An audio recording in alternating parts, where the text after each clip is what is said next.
All right, it's a question many high school kids have asked at one time or another. Who needs algebra? Well, one political science professor thinks most people don't. And he wrote a book about it, arguing millions of students end up dropping out of high school because of difficult math problems that they don't really need to learn. He claims only 5% of occupations, perhaps less, require algebra. The book says, and quote, "Our goal should be to keep our young people in high school and later in college, where they can discover and develop their talents. At this point, we're telling them that they must unravel reentrant angles," which we're not quite sure what that is, "and irrational numbers if they want a high school diploma and a bachelor's degree. But critics say math helps build reasoning skills and just needs to be taught more effectively." Andrea, you just revealed to us that you are a 3-time alumni of Algebra 1.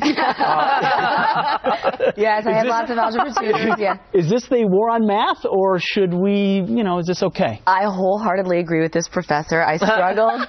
I had honors English, but in math I needed a little bit of help. But you didn't drop out. Right. I thought about it, and I begged and pleaded, and I said, please, can I drop out? But I did. I actually took Algebra 1 twice and barely passed Algebra 2. But when it came to trigonometry, I said, you know what, my time can be better served studying languages. So I went in and I argued with the guidance counselor that I should not be required to take trigonometry and calculus, and that I should take languages, because that's something that I can use when I get out. And they made a special exception for me. I use algebra. I think that if you're not good at math, you take the basic courses, and then you But why take not putting pressure on the teachers, Pete, to handle this a little bit better? Harris isn't here, so I'll brag about my math skills for a second. I took several years of calculus at the advanced level. In college, it was my thing. Math was my thing. I even started as an athlete. I started tutoring other college athletes on calculus. There wasn't anybody that I couldn't help. So it just takes time, and I've never met a teacher that wasn't willing to help someone more. So no, I think it's a fantastic point. Is the process worth something? Figuring it out, like Sandra talked about. Yeah, I mean, I use algebra whenever I'm at Costco and I want to figure out which paper towels are cheapest per yard, or meter, or whatever it is. They put that algebra. No, I use. It's funny. I think that teachers don't want to teach it because it's hard. But I do think algebra and the reasoning and the logic behind it, it's necessary for students. You're not using algebra that much in your normal life. Yes, so every day. And by the way, Smitty, where were you in 9th grade when I needed a tutor? You know what, though? Here's the thing. I actually don't like the idea of lowering a threshold around. I'm a firm believer that kids meet expectations. Like you, my strong subject either. But you know what? I got through it. We both graduated from college. We're here today. We're functioning. Life goes on, right? I just don't like the precedent that kind of dictates that, if the kid's struggling with it, we just eliminate it from the curriculum? Yeah. Pete, we're totally hijacking your segment, but this professor writes, we don't need to learn what X and Y is. When in life are we going to write this on paper? I'll tell you when. Somebody tells you what your first salary is going to be at your first job, and you have to decide X and Y, what I can spend on rent, what I can spend on food, clothing.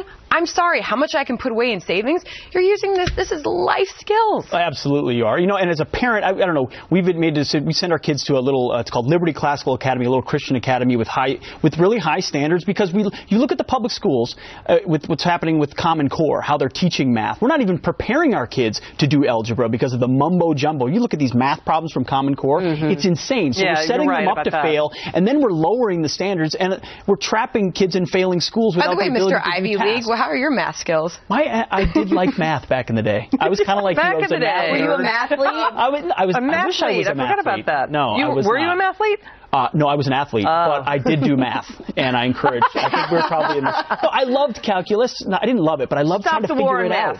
Yeah. No, it is. Why? I mean, I think your point is a great one. Why lower standards for kids? All right, so next time I'm at Bloomingdale's and I have a certain amount of money to spend, I'm trying to figure out how many pairs of shoes can fit an X amount of closet space. You got me on speed dial, Andrea. All right, I'll text you. Andrea, the friends and family discount, that 20%, you have to factor that in there, and how that's going to affect your vote. And by the way, I have one mathematical, that's just what I apply. If I like it, I buy it. Here's the tip. That house brand algebra. And by the way, here's the tip: the house brand of paper towels at Costco, that's the one that's the best bang for the buck. All right, and everybody. Helpful. Yeah, and they fall apart the second you. Well, there you go.